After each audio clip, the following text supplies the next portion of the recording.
ఇచ్చిన వరం. మహాసముద్రంలో ముత్యం, పున్నమి నాటి చంద్రుడు నా పూర్వపుణ్యాల ఫలం. మహారాణి, నేను కోరేది మీ వంశం యొక్క శ్రేయస్సుని. అనాథుడుగా అడవిలో దొరికిన వానికి అంతటి స్థానం ఇవ్వడం ఏం న్యాయం? మీకు పిల్లలు లేకపోయినా పర్వాలేదు. మణికంఠుడు ఒక మాయావి. ఈ వయసులోనే రాచరికపు వ్యూహాలు నేర్చుకున్నాడు. కాకపోతే వలీఖాన్ని కూడా మోసపుచ్చుతాడా? వీరాధి వీరుడు వలీఖాన్ ఎక్కడ? విల్లెత్తలేని ఈ చిన్నవాడెక్కడ? సర్వం నాటకం. ఇందులో భాగస్థుడు వలీఖాన్ అంతఃపురాన్ని ఆక్రమించుకోవాలని వారిద్దరు కుట్ర. మహారాణి, మీరు తెలుసుకున్నారా? నాకెందుకు మహారాణి, నేను మీ శ్రేయస్సు కోరే చెప్పాను. దేవేంద్ర, మంత్రి అన్న మాటలో మహారాణి నమ్మినట్లున్నది. నా ప్రయత్నం నెరవేరనున్నది. శోభిస్తున్న మహారాణి ఏం చేయబోతున్నది? రాణి ఏం చెయ్యబోతున్నదో నాకు తెలియదు, కానీ నా ఆశ ఫలిస్తుందనే నా ఉద్దేశం. అదేమనగా పరువప్రాయం వచ్చిన మణికంఠునికి పట్టం కట్టవలెనని మహాప్రభువు నిశ్చయించారు. వచ్చే శ్రావణ మాసంలో 16వ రోజు కటక లగ్నాన యువరాజు మణికంఠునకు పట్టాభిషేకం జరుపుతారు. దేశ ప్రజలు అందరూ ఈ ఉత్సవానికి ఆహ్వానించబడుతున్నారు. సంతోషం. దీనిని ప్రతి గ్రామంలోనూ ప్రకటించడానికి ఏర్పాటు చేయండి. రాజేంద్ర, రాజేంద్ర, మహారాణి గారికి కడుపు నొప్పి వచ్చింది. రాజేంద్ర, కంగారు పడతావే? అంతఃపుర వైద్యులను తీసుకొస్తే సరే. ఆయన్ని తీసుకుని వచ్చాం. ఆ వైద్యులు మా మందు ఫలితం ఇవ్వదంటున్నారు. ఏమన్నావు? విషగ్వర, ప్రసిద్ధి పొందిన సిద్ధ వైద్యులు తమరికి కూడా ఇదేం వ్యాధో తెలియలేదా? మహారాజా, శీతం, పిత్తం, ఉష్ణం, వాతం, శ్లేష్మం వీటిలో ఎందులోనూ ఇది చేరదు. ఇది నా శక్తికి మించిన విషయం. ఇక ఈ వ్యాధి నయం చేయగల శక్తి ఆ దేవునికి మాత్రమే ఉన్నది.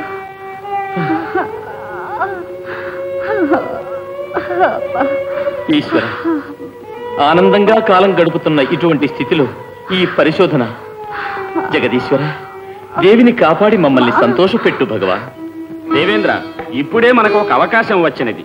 మహారాణి యొక్క వ్యాధి మనమే సృష్టించాం కదా. అవును. ఇప్పుడు నేను నీవు కలిసే నయం చేయవలెను. ఏ విధంగా? నేనే మహావైద్యుడను, నాకు నీవు శిష్యుడవు. నేను మీ శిష్యుణ్ణి కావాలని కొంతకాలంగా ఆశపడుతున్నట్లుంది. పోనివ్వండి, నారద శిష్యుణ్ణి చేసి జగత్తంతా నవ్వునట్లు చేయవచ్చు. నారాయణ నారాయణ.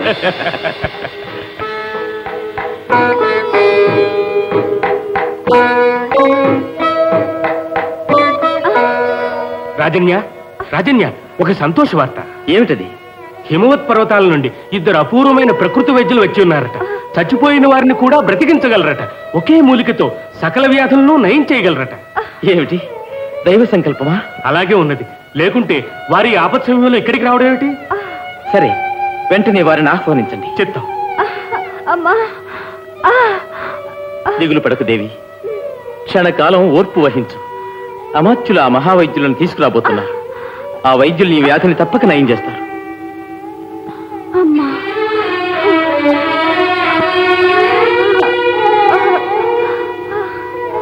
స్వాగతం వైద్యులారా. నా దేవి వ్యాధిని బాగు చేస్తారని ఎంతో ఆశతో మిమ్మల్ని ఆహ్వానించాం. తమరు కూడా వీల్లేదంటే ఆ జగదీశ్వరుడు తప్ప వేరే దిక్కు లేదు.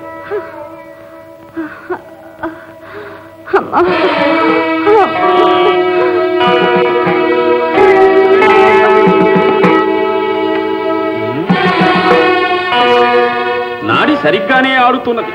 నేడు మేము రావడం కూడా సరిగ్గానే ఉన్నది. అతి బాధాకరమైన వ్యాధి. వ్యాధిని సృష్టించిన వారికే తెలుస్తుంది ఆ బాధ దుస్సహమని. రాజన్య, ఈ వ్యాధి నయం చేయడం కష్టం. ఆమె వ్యాధిని మీరు కూడా పోగొట్టలేమంటున్నారా? సిద్ధ వైద్యం పోగొట్టలేని వ్యాధి లేదు. మనిషి నఖశిఖ పర్యంతం ఎన్ని నరములున్నవనేది మనకు లెక్క వేసి చెప్పేదే సిద్ధ వైద్యం. అవును, మా గురువు గారికి తెలియని లెక్కలేమీ లేవు. నారాయణ నారాయణ. వారు పాలకడల్లో విశ్రాంతి తీసుకుంటున్నారు. జరగవలసిందేమిటో ఆలోచించండి. ఇంతకు ఏమంటున్నారు? రాజన్య, మహారాణి ప్రాణాలు కాపాడాలంటే ఒకే ఉపాయం ఉన్నది.